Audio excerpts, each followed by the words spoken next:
मराठा समाजाच्या आरक्षणासाठी मनोज जरंगे पाटील पुन्हा एकदा त्यांच्या आयुष्यातलं अलीकडल्या काळातलं चौथं उपोषण या ठिकाणी सुरू करतात अंतरवलीमधून। आपण मनोज जरंगे पाटील यांच्याशी बोलणार आहोत, ते स्वतः आपल्या बरोबर आहेत। पाटील, प्राणांतिक स्वरूपाचे असे 3 उपोषणं तुम्ही यापूर्वी केलेली आहेत आणि आता हे चौथं उपोषण करताय। शेवटी समाज महत्त्वाचा ना, समाजाचे अश्रू, समाजाचा आक्रोश महत्त्वाचा आहे, समाजाचे लेकरं मोठे झाले पाहिजे, ते अत्यंत महत्त्वाचं आहे माझ्यासाठी। बाकीचं माझ्या पुढं गौण गोष्टी आहेत, कोणाचे पद पैसे पाणी मला नाही कळत। मी समाजाची इमानदारी करणार आहे, मी सरकारशी नाही इमानदारी करू शकत कवाच। मी इमानदार माझ्या महाराष्ट्रातल्या जनतेशी आहे, गोरगरिबाशी आहे, बाराबोलीच्या दारांशी आहे, मुस्लिमांशी आहे, दलितांशी आहे, राजपुतांशी आहे, लिंगायत बांधवाशी आहे, धनगर बांधवांशी आहे। मी प्रामाणिक यांच्याशी राहणार आहे, मी सरकारशी प्रामाणिक नाही राहणार। त्यांचा आमचा काय संबंध? मी आरक्षण घेणार, 100% आरक्षण घेतल्याशिवाय वाटणार नाही। एकदा मराठ्यांच्या आरक्षणाचा प्रश्न संपला की मुस्लिमांचं धनगरांचं कसं आरक्षणाचा प्रश्न सोडवत नाही तेच मी बघतो, कसं सोडत नाहीत। आता तुम्ही आरक्षणाची घोषणा करून साधारणपणे 2 महिने झालेले आहेत। पहिली एक तुम्ही 4 तारीख दिली होती, तो तुम्ही बदलली, 8 तारीख केलेली आहे, उद्यापासून बसताय। या दरम्यानच्या कालावधीत तुमच्या ज्या काही मागण्या आहेत त्या मागण्याच्या अनुषंगाने सरकार पातळीवरून तुमच्याशी काही संपर्क केला का आणि या मागण्या मान्य करण्यासाठी, मंजूर करण्यासाठी काही सकारात्मक भूमिका दर्शवली का? नाही, कोणाचं काय फोन नाही, काय नाही, परंतु मला वाटतं परवा का परवा, बहुतेक काल किंवा परवा, आता आठवण आहे मला अचानक, सरकारच्या वतीनं संजय शिरसाट साहेबाचा फोन आला होता की बसायचं आहे म्हणलं, आमचे दारं उघडे आहेत, काय हरकत नाही। तेवढा मात्र एक कॉल आला होता, नसता मग काय नाही, कोणाचा कॉल नाही ना काय। मग आत्ता तुमचं सरकारला सांगणं काय आहे आणि आत्ता तुम्ही कुठल्या कुठल्या मागण्या घेऊन हे उपोषण करणार आहात? पहिल्या आहेत त्याच सगळे सोयरीची अंमलबजावणी, मराठा आणि कुणबी एकच आहे। हा कायदा पारित करण्यासाठी त्यांना आधार पाहिजे होता, तो आता 57 लाख नोंदीचा आधार मिळालेला आहे। याचा अर्थ असा आहे की मराठा आणि कुणबी एकच आहे। सगळ्या केसेस मागं घेऊ म्हणले होते फडणवीस साहेब, तो विषय त्याच्यात वाढिल्यात, उलट त्यांनी मागं तर घेतलेच नाहीत, पण लाखो पोरावरती गोरगरिबावर गुन्हे दाखल केलेत घाबरवण्यासाठी। मराठा घाबरला नाही। हैदराबादचं गॅजेट लागू करणे, काय जे ठरलेलं ते लिखित आहे ना त्यांच्याकडं, ते करावं। आम्हाला काय गरज नाही बाकीचं राजकारणाची काय गरज नाही। 100% नसता मग इतकं झाल्यावर, आता एवढा मोठा उठाव झाल्यावर कोणी पण आनंदात येतो, छाती फुगून चालतो। मी नाही करत ते, छाती फुगून नाही चालत, हुरळून जात नाही, गुलाल पळडाय काय नाही पळडाय काय मला त्याशी देणं घेणं नाही। नसता मग विधानसभेला आपण 100% सरकारमध्ये जाऊ शकतो, अशा भापीत माणूस भ्रामात वागू शकतो। मला भाप नाही आहे, मस्ती नाही आहे, काही नाही, कोणाही निवडून या पडा तिकडं काय देणं घेणं नाही ना। तरीही मी त्यांना सावध करतो की मला राजकारणात जायचं नाही, माझ्या समाजाला सुद्धा नाही जायचं। तुम्ही ठरलेलं द्या, विनंती माझी शिंदे साहेबाला पण फडणवीस साहेबांना पण, ठरलेलं द्या समाजाला माझ्या, मला नाही जायचं, माझ्या समाजाला राजकारणात नाही जायचं। प्रामाणिकपणानं सांगतो तुम्हाला, पण तुम्ही नाही दिलं तर मग आमचा काय विलाज आहे? द्या उत्तर मला, त्यांच्या पक्षातलेच मराठी उत्तर द्या, भाजपमधले, शिवसेनेतले, राष्ट्रवादीतले, काँग्रेसमधले जे मराठी आहेत त्यांनीच उत्तर द्या मला, मी काय चुकीचं करतोय? तुम्ही आरक्षण द्या, मला राजकारणाकडे नाही जायचं म्हणतो ना मी, पण तुम्ही नाही दिल्यावर मी काय करू? तुम्हीच उत्तर द्या मला, मी काय करू? मी तरी बी एवढं मोठं आत्ताचा उठाव झाल्यावर डायरेक्ट तयारी लागायला पाहिजे ना विधानसभेच्या। मला त्यात जायचं नाही हे बी कळत नाही सरकारला, म्हणून मी जीवाची बाजी लावायला लागलो आहे, पुन्हा उपोषण करायला लागलो आहे। जीव माझा हातावर घेतला आहे मी पुन्हा, मला जायचं असतं डायरेक्ट तयारी लागलो असं, इकडं काय बसलो असतो जाळीत जीव। मला जायचं नाही हे संदेश देतो मी त्यांना, मला नाही राजकारणात जायचं, तुम्ही हाय ते द्या, पण तुम्ही नाहीच आता दखल घेतली, नाहीच दिलं तर मग समाजाला कुठं जावं लागेल? तिथंच त्यांना विलाज आहे मग माझा, मग 288 उमेदवार टाकावं लागते मला जाती धर्माचे सगळे। एक संभ्रमाचं मेसेज बाहेर गेलेला आहे, इतका मोठ्या प्रमाणात नाही, पण तुमच्या सहकारी होते रमेश तारक, या गावचे रहिवासी। तुम्ही या गावात उपोषण करू नये, त्यामुळे गावातल्या शांततेला बाधा निर्माण होते असं त्यांचा दावा होता आणि त्यांनी जिल्हाधिकाऱ्यांना त्या स्वरूपाचं पत्र दिलं होतं। त्या संदर्भात आता काय प्रक्रिया झाली आहे? नाही काय माहीत नाही मला त्याच्यावर काही बोलायचं नाही, ज्याचा त्याचा विषय येतो। सरकारला आंदोलन मोडून देत नाही, पण मी याच्यावर मात्र मी बोलणार। सरकारची काय बापाची जागिरी नाही आहे। माझ्या गोरगरीब मराठ्यांच्या लेकरांचं रक्त सांडलेलं आहे, आमच्या आई बहिणीची तर रक्त सांडलेलं आहे। इथं व्यासपीठावर चढताना अर्धी या फरशीवर सांडलेलं रक्त दिसतं। आई बहिणीच्या रक्ताची गद्दारी नाही होऊ शकत। ते बाकीचं मला नाही माहीत, मी सरकारला नाही यशस्वी होऊ देणार, कोणचाच डाव नाही होऊ देणार। मी तर चाललो उपोषण अंतरवलीत, अरे मी चाललो होतो, आपल्या पोटात काही नाही भाऊ, जात सोडून आपल्याला दुसरी इमानदारीच येत नाही। सरकारची इमानदारी करायला ती आवलं दे का माहिती? मी जातीची इमानदारी करायला चाललो होतो। मी मपलं तुपलं बोलल्याला मला सहन नाही होत, मी स्वाभिमानी। मपलं गाव तुपलं गाव, बिंदास तुमच्या गावावरती मला कसलंच संकट येऊ द्यायचं नाही, त्रास व्हावा मराठ्यांना मला वाटत नाही. मी जातो. मला हजारो गाव आले असते, आले होते. इथल्या समाज मला जाऊ देत नाही, सगळ्या जाती धर्माचा, मराठ्यासह सगळ्या समाजाचा. मी धर्मसंकटात सापडलो, काय करू आता? मी नाही जाऊ देत गावाला. म्हणलं तुमच्यावर हल्ला घडून होणार आहे, पुन्हा एवढं मोठं षड्यंत्र आहे, पुन्हा गोळ्या घालणार आहेत, पुन्हा काठ्याने बंदुकीनं डोके फोडणार आहेत, पुन्हा दगड घालणार आहेत, पुन्हा इटा घालणार आहेत. मला नाही बघायचं आता हे. भर पावसात 2.5 किलोमीटर पळत आले, तिकडं होतो मी. गावकरी सगळे, ते बी 1:30 वाजता रात्री. महिलास नाही जायचं म्हणे. म्हणलं मला तुम्हाला त्रास नाही होऊ द्यायचा. मी इथं लढायचं नाही, मी दुसरीकडे लढणार नाही असं आहे. असं नाही, मी दुसऱ्या गावात लढणार, पण लढणारच. हां, मी मरूस तर माग हटणार नाही. मराठ्यांना मोठं केल्याशिवाय, त्यांचे लेकरं अधिकारी झाल्याशिवाय, त्यांना आरक्षण दिल्याशिवाय नाही ऐकत गावकरी. त्यांना इतकं समजून सांगितलं मी, जवळपास 3 घंटे चाले. ती मला वाटतं 3:30 वाजेपर्यंत रात्री सुरू होतं. मी सगळं समजून सांगितलं, अख्ख्या गावातले माता मावल्यासह होते. मी म्हणलं नाही थांबत. ते इतकं समजून सांगितलं मी त्यांना की असं होणार आहे, असं घडून आणणार आहेत. नुसती गाडी जरी उभा राहिली एखाद्या दारात, तरी माझ्या दारात कमून उभा केली, मला शा दिले असं म्हणणार आहे. ते खोटं बोलणार आहेत. त्या गाडी तेच फोडणार, स्वतःला तेच हाणून घेणार, आपल्यावर घालणार, जाती तेढ निर्माण केला म्हणणार, असले कुठाने करणार. नाही ऐकत म्हणले. आम्ही महाराष्ट्रासाठी आम्ही सगळे मेलो, आरक्षणासाठी एकदा तरी आमचे बलिदान गेले तरी चालेल. काय बोलू मग सांगा? मी माझे शब्दच कुठले धर्मसंकटातच सापडून काय बोलू? काय बोलू?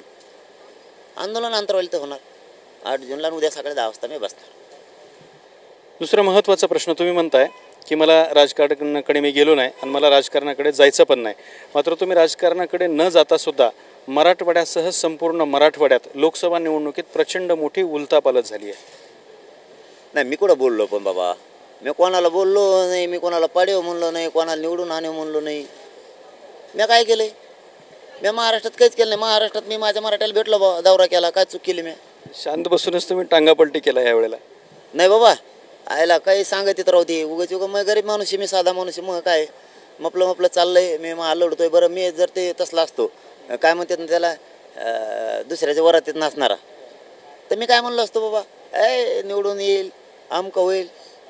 मी नाही गेलो. मी आत्ताही सांगतो, मला उपोषण करायचं, मग आरक्षण द्या, मला राजकारणात नाही जायचं, माझ्या समाजाला नाही जायचं. मी आत्ताही सांगतोय. पण आता काय करू? बरं, काय वाईट झालं? मराठा समाज एकत्र आला, काय पोट दुखायला लागलेत कोणाचे? सभा झाल्या, मतात रूपांतर होत नाही म्हणायचे. का दुसऱ्यात गिनती करता काय आमची?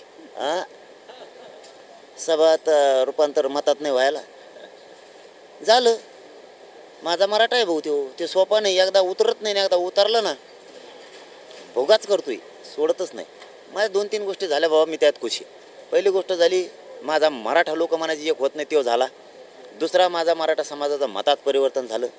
तिसरी गोष्ट झाली, कोणत्याच नेत्याच्या दहशतीखाली गरीब मराठा आता वागत अजिबात नाही. काय दहशत वागायचं म्हणते त्यांच्या? काय संबंध यांचा?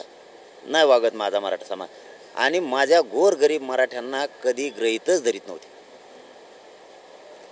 त्यांच्या मताला किंमतच नव्हती. चापला सकट पाय पडत माझ्या गरीब मराठ्याच्या. आता माझ्या मराठ्याला, गरीब मराठ्यांना इज्जत आली, स्वाभिमान जागा झाला.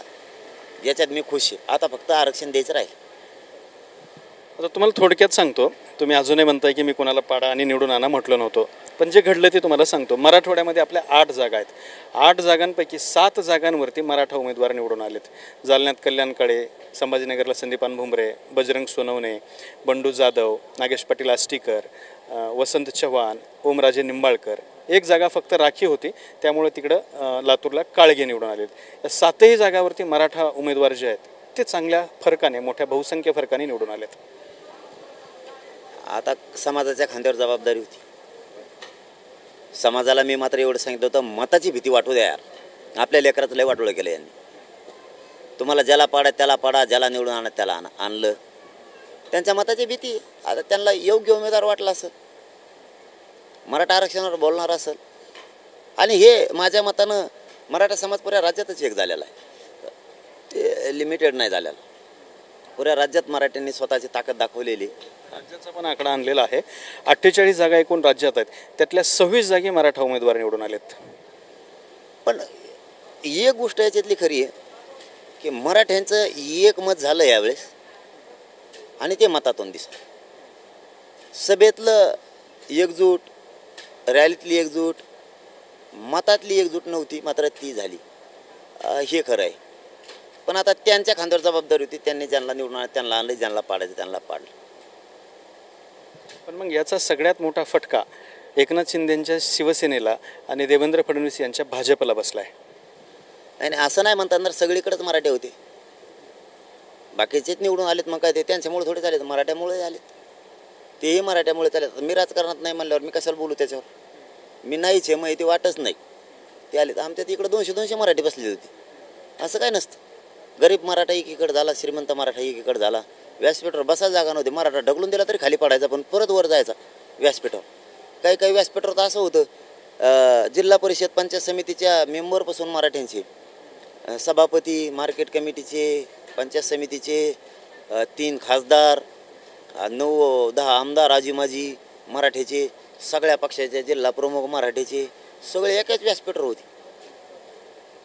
सगळे एक. मग काय ते का मतदान नाही केलं त्यांना? ते केलंच ना. काही काही आमदार मंत्री खाली वरगडून पडले तरी तेच उठून चिटकून वर चढले, ते पण तिथंच बसले. गरीब मराठ्यांच्या शब्दाला नाही जागले ते. गरीब मराठ्याकडून आजही त्यांना उभा राहावा नाही वाटलं. शेवटी त्यांच्या स्वार्थाच्या बाजूने त्यांना उभा राहावं वाटलं. पण शेवटी गरिबांच्या शक्तीपुढं तुमच्या पैसे शक्ती नाही चालू शकत बाळावं. कारण तुमच्याकडे पैसे बंगले, तुम्ही मोठेच गरिबामुळे झालेला आहे. व्यासपीठावर नुसते टोळकं बसलं म्हणून निवडून येत असतात काय? नाटकं शिकित हवं आम्हाला. हे सगळे निकाल लागल्यानंतर तुमचे जे सगळे चाहते आहेत त्यांना असं वाटतंय की मनोजदादा पण एखाद्या मतदारसंघातून उभे राहिले असते तर ते पण निवडून आले असते. आता तुम्ही जाता म्हणलात मग हा फॅक्टर होता, मग मी नसतो निवडून आलो फुकट. मला राजकारण नाही जायचं म्हणतोय ना, मग तिथं प्रॉब्लेम आहे. माझ्या चळवळीवरला विश्वास आहे. माझ्या जातीला मला आरक्षण द्यायचं, माझं ध्येय क्लिअर आहे. पण तुम्ही नाही दिल्यावर मी काय करू हा महाप्रश्न. मी बार शहाणं करतो, यांना सावध करतोय, शिंदे साहेबाला बी फडणवीस साहेबाला बी, की बाबा मला राजकारणात तुम्ही मला त्यात ढकलू नका. तुम्ही मला आंदोलनात हलक्यात घेतलं आहे, मी राजकारणात तुमचा कायमचा कार्यक्रम लावी, मला त्याच्यात घालू नका. मी सांगतोय म्हणून उपोषण बसायला लागलो. ते काड्याच करते. मी म्हणतोय सावध करतोय, तुम्ही मार्ग काढा ते काड्या करते. रोज आमच्यात फोडी दे, पत्रकार परिषदा घ्यायला होते. 10 महिन्यापासून हेच चालू आहे. हे करते ते करले. अरे तुम्ही काड्या कायला करता? मी फडणवीस साहेब तुम्हाला नाही येऊन देणार. तुम्हाला आता किती पटवून सांगा मलाच कळा ना भाऊ. तुम्हाला मी येस नाही होऊन देणार. तुम्ही काड्या करायचं बंद करा. तुम्ही काड्या केल्या ना, आता इथून पुढं मी असा खोटा ठोकीन ना. तुम्ही ट्रॅक्टर लावून सोलाला बांधून जरी वाढलं तरी तुम्हाला ते वाढायचं नाही. इतका बेकार खोटा ठोकी. विधानसभेचा खोटाच निघून द्यायचो नाही मी म्हणतो मला त्यात जायचं नाही. माझं गोरगरिबाचं आहे ते द्या तुम्ही. माझा राग नाही तुमच्यावर. तुम्हाला मी फडणवीस साहेबाला शिंदे साहेब शत्रू नाही मानलेलं, विरोधक बी नाही. तुम्ही आमचं द्या. हे आल्ले फिल्ल्याचे नाद करू नका बरं का फडणवीस साहेब. तुमच्या जिंदगीला पस्तावताल तुम्ही. हे हल्ले पल्ले आता डबल घडून आणायचे कोट्यात पडू नका. परत हानीन गोळ्या घालीन, लोक फोडेत बम्या, आणि मी बरोबर शाळा करीन, ओबीसीच्या काही विरोधात घालीन, निवेदन द्यायला लावीन, आणि कोणाच्या दारात गाडी लावली तेच फोडिणार, तेच त्यांच्या डोक्यात दगड घालून घेणार, आणि तुम्ही मग फडणवीस साहेब त्याला रंग देणार. यांचा जातीय तेढ निर्माण झाला म्हणून हाणलं जाऊन. भानगडीत पडू नका बरं देऊन फडणवीस साहेब. अहो मला सगळे डाव कळते तुमचे. त्या भानगडीत पडू नका. हल्ला करू नका प्राणघातक पाहिल्यासारखा. स्वप्न बघू नका ते. जर तसं बघितलं ना, तुमच्या आयुष्यात तुम्हाला इतकं टेन्शन आहे की तुमच्या स्वतःच्या जिंदगीवर तुम्ही थुकताल. इतका पश्चाताप येईल. देवेंद्र फडणवीस तर सध्या म्हणतायत की मला सरकारमधून मोकळं करा. मग काय माझ्या हातात ते काय मोकळं करायचं? मी काय करू? त्यांना मोकळं व्हा, नाही तर सरळ राहा. आमचा विरोधच नाही ना, आमचा तो प्रश्नच नाही. तुम्ही तुमच्या राजकारणात पडा, निवडून या, मंत्री व्हा, मुख्यमंत्री व्हा, पंतप्रधान व्हा, माझा उद्देशच नाही. लोकसभेला जो धक्का बसलाय त्यामुळे ते म्हणतात की मला राजकारणातून मुक्त करा. आता ते त्यांचा प्रश्न आहे ना, मी काय सांगू त्यांना त्याचा. फक्त आमच्याच द्वेष सोडा, आमच्या काड्या करायचा बंद करा. जे ठरलं आहे ते द्या. TV9च्या माध्यमातून जाहीरपणानं सांगतो, हेच मराठी तुम्हाला डोक्यावर घेते. मराठ्यांना आणि आम्हाला राजकारण करायचं नाही आहे. आम्हाला ध्येय क्लिअर आहे. आमचं आरक्षण द्या. ठरलेल्या गोष्टी ज्या आहेत हैदराबादच्या गॅजेटपासून त्या सगळ्या द्या. हेच मराठी तुम्हाला डोक्यावर घेऊन नसतील. हेच मराठी. हो, मी सावध करायलो तुम्हाला. आम्हाला राजकारणात नाही जायचं. नाही दिलं तर मला मराठ्यांना देणारं बनावं लागणार आहे. माझा नाविलाज. 288 मतदारसंघात सगळ्या जाती धर्माचे उमेदवार मी उभा करणार. एक बी येऊन येणार नाही तुमचं, एकही. आणि कोणाचंच. असं जर घडलं तर येणाऱ्या विधानसभेला तुम्ही मुख्यमंत्री होऊ शकता महाराष्ट्राचे. नाही नाही, मला राहायचंच नाही राजकारणात म्हणतो तर आपल्याला नाही जायचं ते आपल्याला नादच नाही. नाही तर कुणी म्हणून ना राव हा आपल्याला खऱ्याने नादच नाही. तो आपल्याला पैसे नको, सरकारचे पदं नको, आपल्याला लागत नाही. मग ते मागच गुंडाळलं असतं गाबाला सगळं. इतकं मार खोजूर का आली तो काय, आणि इतकं विरोध नामकन तमकन कशाला आपण स्वाभिमानी काय आहे इथं आपलं गाबाला घेतले. तुम्हाला सांगतो हे पत्रे टाकलेच नाही एवढे भरून मी नोटाने भरिलं आणि ते तरी मी फुटणार. हे पुरं जरी भरिलं तरी बंडला थप्प्या लावल्या ना नाही फुटणार. पण मुख्यमंत्री होणं हे तुमच्या स्वतःच्या ताकदीवरती शक्य आहे ना उद्या. नाही नाही, पण मला नाही भाऊ. आपल्याला नाद नाही, आपण बोललो की बोललोच ना. तर मी काय आज इतका मस्त सांगतो तुम्हालाही माहिती आहे मित्रत्वाच्या नात्यात का होईना आपल्याला ते नाद नाही तसं. हां तुम्हाला सांगतो मला आत्ताही झाल्या लोकांनी सोडून दिलं तर मला घरापोच जोस्तो सुद्धा एसटीनं पैसे नाहीत. मला जर एखाद्या गाडीत नेऊन सोडलं ना मी तेवढं सुद्धा तिकीट काढू शकत नाही. मला पैशात नाही नात. मी माझ्या समाजाशी इमानदार आहे. माझ्या समाजावर माझी निष्ठा आहे. दैवत मानतो मी समाजाला. बस आपण इमानदारी नाही विकू शकत. पण वेळ पडली तुम्हाला 288 ठिकाणी लोक उभे करावे लागले आणि मोठ्या संख्येनं जर का तुमचे लोक निवडून आले तर नाही येणारच ना. तर नाही येणारच. हां मी आत्ताच सांगतो तुम्हाला येणारच. मराठा दलित मुस्लिम लिंगायत 12 बोलवतात एक झालं कार्यक्रमच यांचा खलास. त्यावेळेला या सगळ्यांनी जर आग्रह धरला की आता धुरा तुम्हीच हाती घ्या. नाही आपण जाणारच नाही त्यात. राजकारणात नाही म्हणजे नाही आपल्याला ते काहीच नको. आपल्याला गरजही नाही त्याची. टायमाला हा म्हणून असल्यातला नाही मग खासदार केलं नसतं का आम्हाला टायमाला आधी नाही म्हणायचं भासकून माझा हा. मला ते 1-2 जिल्हे असे म्हणत होते तुम्ही येऊच नका तिकडं इथंच राहा तुम्ही फक्त फॉर्म भरा. गोलालाच आणतो ते आता आणि तिकडून. म्हणलं नादच नाही ना गरजच नाही आपल्याला तिची. जे आहे ते बोलतो मी कधी बी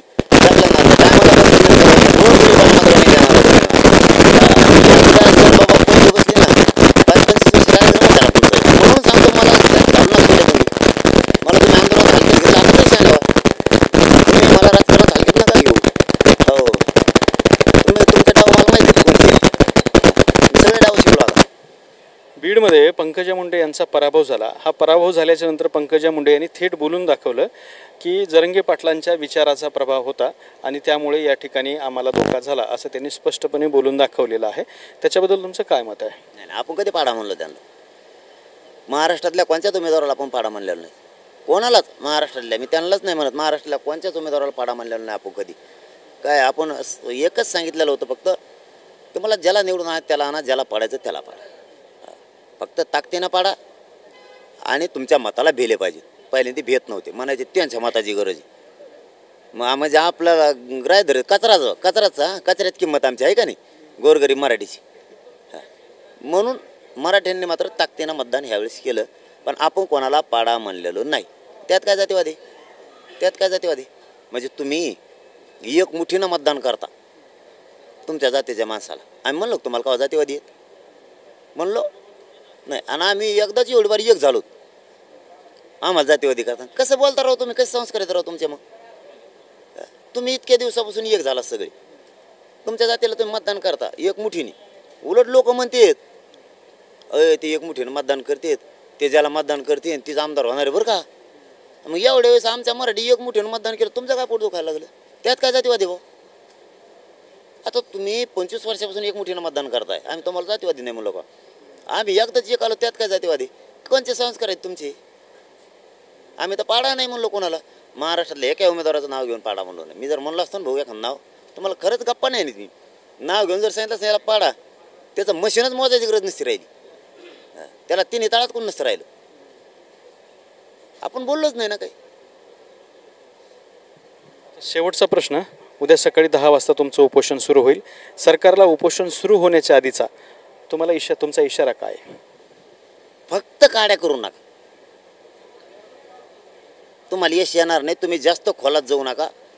मराठ्यांची नाराजीचा रोष अंगावर घेऊ नका. मग तुम्हाला महत्त्वाची विनंती सल्ले फल्ले द्यायला मी काय मोकळा नाही मी काय वकील नाही. हां तुम्ही मराठ्याचा रोष आता अंगावर घेऊ नका. काड्या बंद करा. पत्रकारा परिषदा घ्यायला लावा आमकं करायला लावा कुटाने करायला लावा. पहिल्यासारखा हल्ला तर घडून आणायचं डोक्यात स्वप्नच बघू नका आता. हां तुम्ही ह्या भानगडीत पडू नका. आमचं जे ठरलं आहे ते ठरल्याप्रमाणे माझ्या समाजाचं सगळं द्या. हे मराठे तुम्हाला पुन्हा डोक्यावर घेऊन नसतील. तुम्ही बाकीच्या भानगडीत पडू नका. तुम्हाला जड जाईल. हां जाती सलोका फलोका आम्ही बिघडीत नाही. कायद्याचा सन्मान करतोय.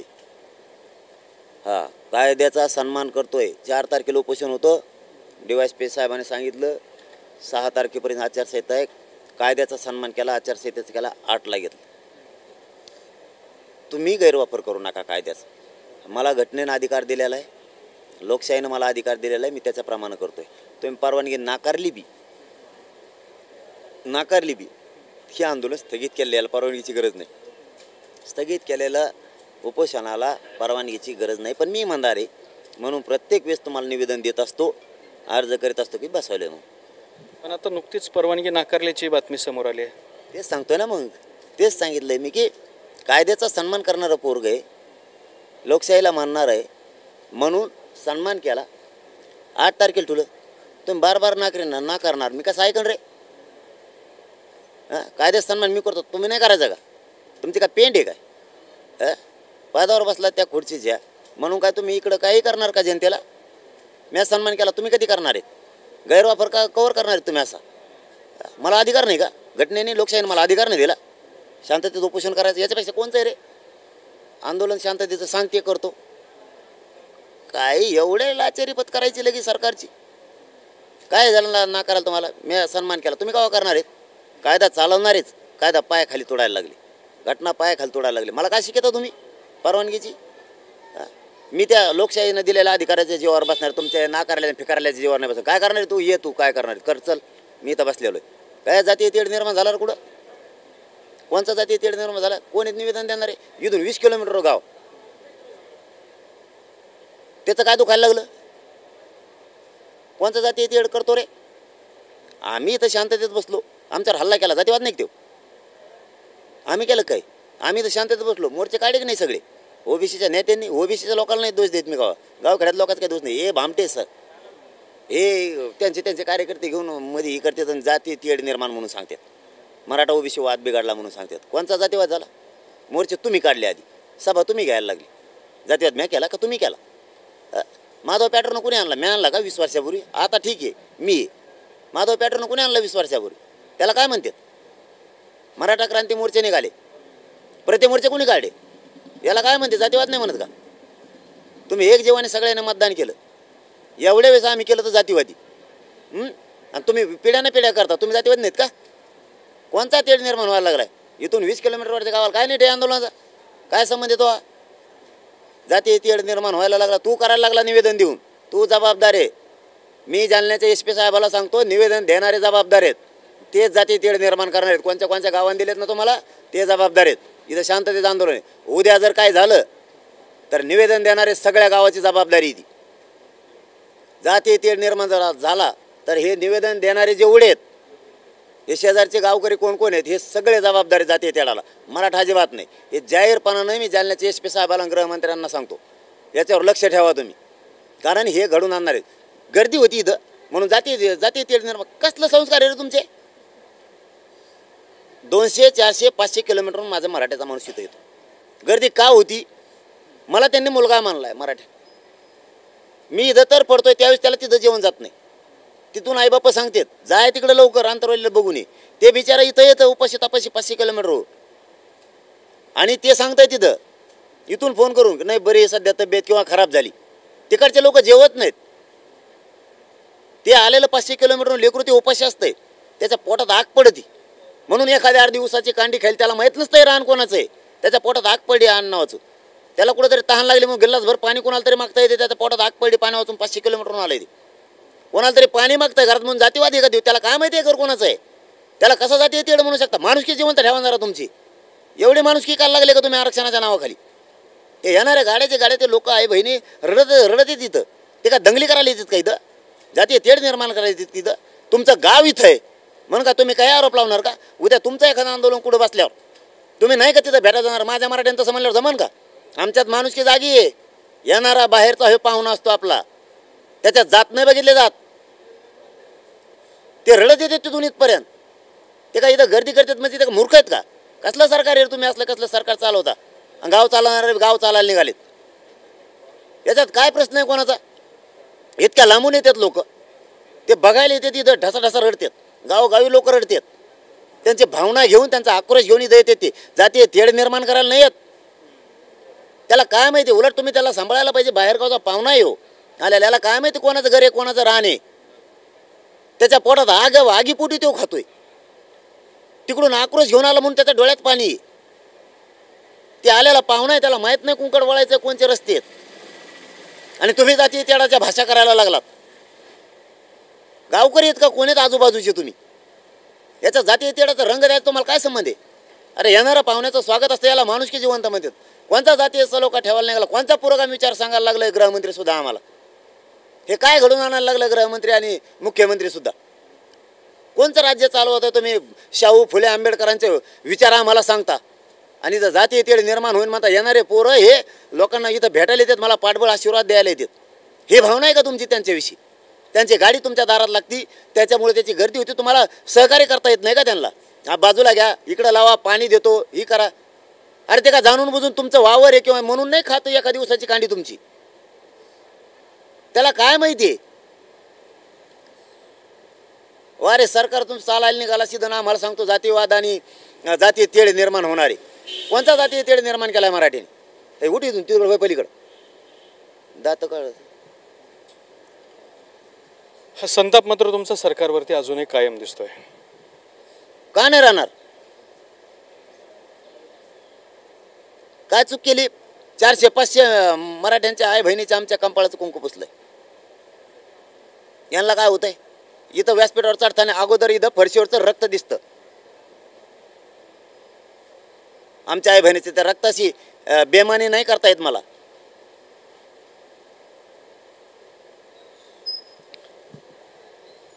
तर हे होते मनोज जरंगे पाटील यांनी आपली अत्यंत कडक शब्दामध्ये भूमिका व्यक्त केलेली आहे. उद्या सकाळी 10 वाजल्यापासून ते त्यांचं आंदोलन उपोषण सुरू करतायत. या उपोषणाला आजपासूनच गर्दी व्हायला सुद्धा सुरुवात झालेली आहे. मात्र हे सगळं व्यक्त करत असताना त्यांनी सरकारवरचा राग व्यक्त करायला सुद्धा विसरलेले नाहीत. कॅमेरामॅन अमित ताडेसोबत दत्ता कानवटे, TV9 मराठी, छत्रपती संभाजीनगर.